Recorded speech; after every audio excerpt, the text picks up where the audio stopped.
Ender's Game is an award-winning book that a lot of people have a passion for. Now that it's made into a movie, is it gonna be bad though?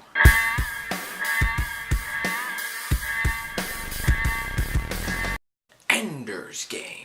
So Ender's Game is the next film that's being adapted from its award-winning book. And pretty much what Ender's Game is about is that in the near future, aliens started attacking Earth. We used all of our resources against the aliens, but only one man was able to defeat the aliens. So after that, in order to prevent that from happening again, they have this program that has these kids. They tap into their minds, they start controlling, they say, okay, do this battle station, shoot that guy right there. And one of those recruits is Ender. And pretty much throughout this whole film, he's pretty much battling with his mind, battling with his emotions, dealing with his messed up brother, and now we have our film. So Ender's Game was a film that I wasn't really looking forward to. The trailers never really won me over. I mean, I never knew the concept of it. I never read the book. So people are going to be like, oh, but it's in the book, like to other people. But, there's certain things that you could adapt from a book to a film. I went to go see the movie today, and I enjoyed Ender's Game, but it's not great. I felt it could have been a whole lot more better. Obviously, the man who steals this damn movie who's awesome in this movie is Harrison Ford. I really think that Harrison Ford really did a phenomenal job. He's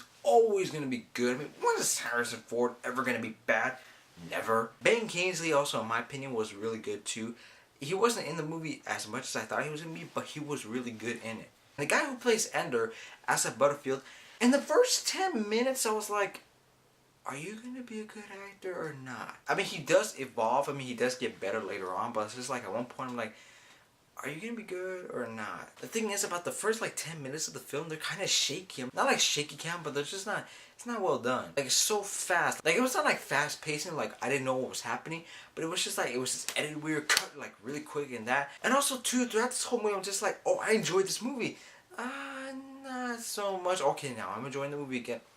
I'm not enjoying the movie that much. Okay, now I'm enjoying the movie. You really can't connect with Ender that much. I'm not saying he's annoying, but I'm just saying there's just not a lot because he's just a hot-headed, stubborn guy. And some people will say, well, you can relate to that because you've always been stubborn or hot-headed when you were a kid. I'm not saying all the time, but sometimes he comes across as annoying. The visuals, they're pretty good. I mean, sometimes you're like, oh, I could tell that's CGI, but overall, they're pretty good. And I can't blame on the acting, like it not being great. I mean, it's good, the acting, but not great. Maybe it was the script too, because it just didn't do a well enough job. I mean, sometimes the characters were just uninteresting. You're just like, I really don't care. I mean, the film is well directed, but I felt the film should have been more well balanced. Kind of got sloppy in some parts. Another thing about the movie too, it ends abruptly. It's just like it's building up to this whole thing and it just ends right there. So it pretty much sets it up for a sequel. And to tell you the truth, I want to see a sequel because this movie built up for a sequel and I want to see how the sequel goes down. It wasn't as good as it could have been. It could have been done more better, but it was enjoyable. I'm going to give Ender's Game a B-. It's not great. I think you guys should watch this movie. It's enjoyable to watch. It's not great, but you'll have a fun time at the movies. But if you don't see it, it's okay. So that's my review for Ender's Game, guys. Thank you so much for watching my video and have a nice day.